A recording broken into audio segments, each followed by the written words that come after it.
በዓለም ላይ ጠንካራ ከሆኑ ገንዘቦች መካከል አንዱ የእንግሊዝ ፓውንድ ነው እና የእንግሊዝ ማዕከላዊ ባንክ ባንክ ኦፍ ኢንግላንድ የሚባለው ወደፊት የሚታተሙ ፓውንዶች ኖት ላይ ታሪካዊ ሰዎች ይቀመጡ ነበር እና የእነሱን ፎቶ አሁን የብሪታንያን የዱር እንስሳትና የተፈጥሮ ሕይወት ምስል የሚገልጹ መሆን አለባቸው በሚል ወስኗል እና የህዝብ ውይይት መደረግ ጀምሯል።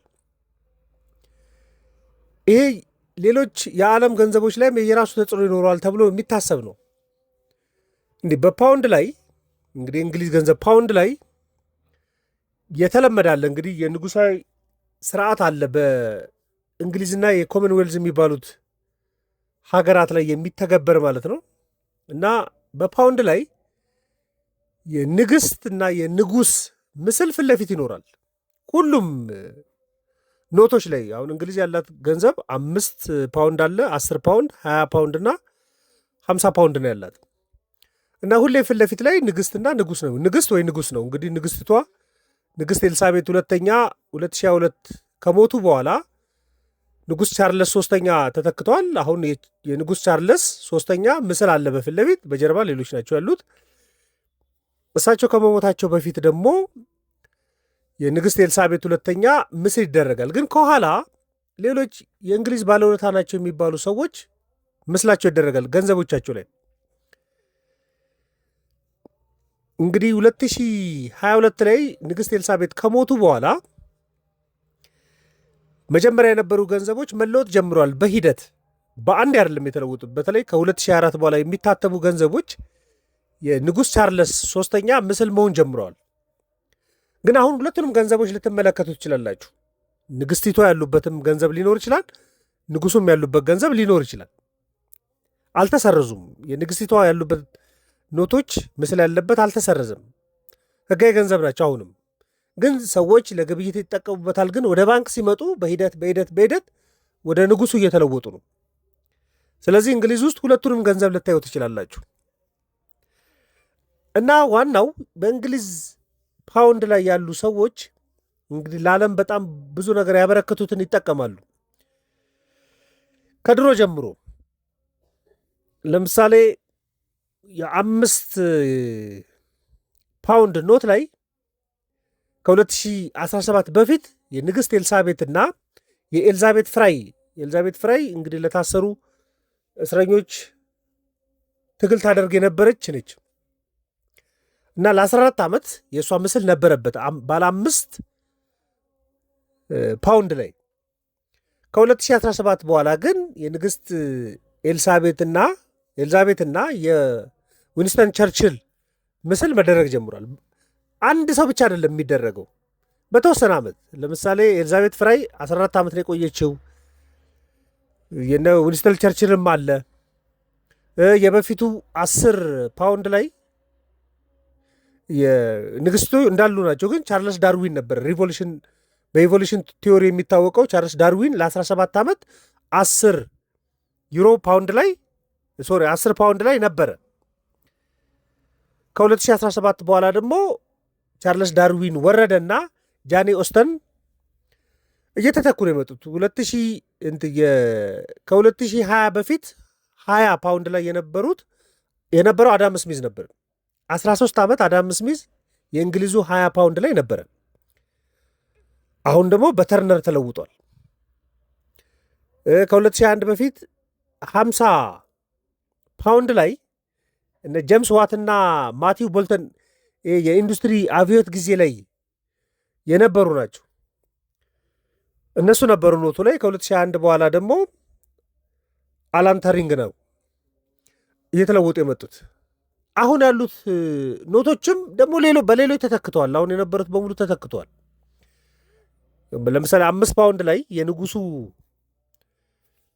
ቻርለስ ሶስተኛ ምስል ይኖራል። በቃ ሁሌም ከፊት ለፊት የንጉሱ ምስል ነው ያለው።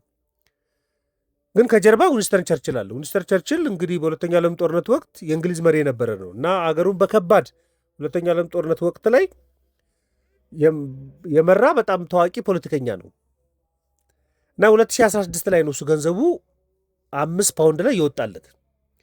ብሔራዊ ባንክ እንግዲህ በኮሚቴ ወሰና ብሔራዊ ባንክ ከገመገመ በኋላ የሰዎች አስተያየት እየተደረገበት ነው የሚወስኑት። እንግዲህ በጣም የቆየ እኮ ነው። ሚስተር ቸርችል እንኳን ከሞተ በ1965 ነው የሞተው። ግን አሁን አለ 10 ፓውንድ ላይ የአሁኑ 10 ፓውንድ ላይ ንጉሱ በፊት ለፊት አሉ። ከጀርባ ደግሞ ጄን ኦስቲን አለች። ጄን ኦስቲን እንግዲህ በቃ ታዋቂ የሆነች የእንግሊዝ ልቦለድ ጸሐፊ ነች እና በቃ በተለይ የማህበራዊ ህይወቶች ላይ ብዙ ጽሁፎችን የጻፈች ነች። በጣም ታዋቂ ነች። እሷ ነች እዛ ምስል ላይ ያለችው። በ1817 ነው የሞተችው። በ21ኛው ክፍለ ዘመን ያሉ ሰዎች የሚያውቋት አይደለችም፣ ግን እሷ አለች። 20 ፓውንድ ላይ ተርነር ነው ያለው። 20 ፓውንድ ላይ እንግዲህ ሰዓሊ ነው። ተርነር ደግሞ ከብሪታንያ በጣም ታዋቂ የሆኑ የቀለም ስዕሎችን የሚስል ነው እና እንደው ብርሃንና የአየር ነጸብራቅ በተፈጥሮ መንገድ የሚስል ባለሙያ የሚባልለት ነው። እሱም የሞተው በ1851 ነው። ግን ከ2020 ጀምሮ 20 ፓውንድ ላይ አለ። 50 ፓውንድ ላይ አላር ቱርኒንግ አለ። ይሄን እንኳን በቅርቡም የነ ሩስል ኪሪው ይመስለኛል ፊልም እኔም ተመልክቻለሁ። ኮምፒውተር ሳይንስ ላይ መሰረት ጣለ የሚባል ነው አላን ቱሪንግ። እንዳም ሁለተኛው ዓለም ጦርነት ጊዜ ናዚዎች ያስተላልፉ የነበረው መልእክት ነበርና ኮድ ነበር። እሱን ኮድ መፍታት አቅቷቸው በጣም በጦርነት ይጎዱ ነበር እንግሊዞችም ሌሎችም አላያንሶቹ። ግን በቅርብ ፊልምም ተሰርቶለታል እና የእንግሊዝን የናዚን ኮድ መፍታት የቻለ ለአሁኑ የዲጂታል ቴክኖሎጂ መሰረት የጣለ ተብሎ የሚቆጠር ነው። እሱ ከ2001 ጀምሮ 50 ፓውንድ ላይ አለ። እንደዚህ የተለዋወጡ ነው እንግዲህ። እነ አዳም ስሚዝም በፊት ነበሩ፣ እነ ቻርልስ ዳርዊን በፊት ነበሩ፣ እነ ጄምስ ዋት በፊት ነበሩ። አሁን ደግሞ ቅድም የጠቀስኳቸዋሉ። አሁን የእንግሊዝ ባንክ ኦፍ ኢንግላንድ የእንግሊዝ ማዕከላዊ ባንክ እየወሰነ ያለው ግለሰቦችን በቀጣይ ዲዛይኖች ላይ አንጠቀምም እያሉ ነው። ግን የንጉሱ ምስል ይኖራል።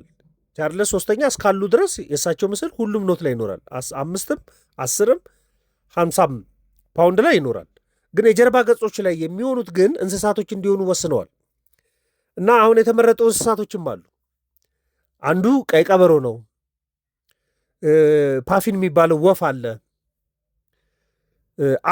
አሳዎች፣ ዶልፊን፣ ጉጉት፣ ሌሎችም ወፎች አሉ። ንብም አለች። የሳልመን አሳ፣ ሻርክ፣ ባስኪንግ ሻርክ። ለህዝብ ኮንሰልቴሽን እነዚህ ናቸው የቀረቡት። እንግዲህ ህዝብ አስተያየት እየሰጠባቸው፣ ህዝብ የሚወስን አይደለም ግን አስተያየት እንዲሰጥባቸው እነዚህ።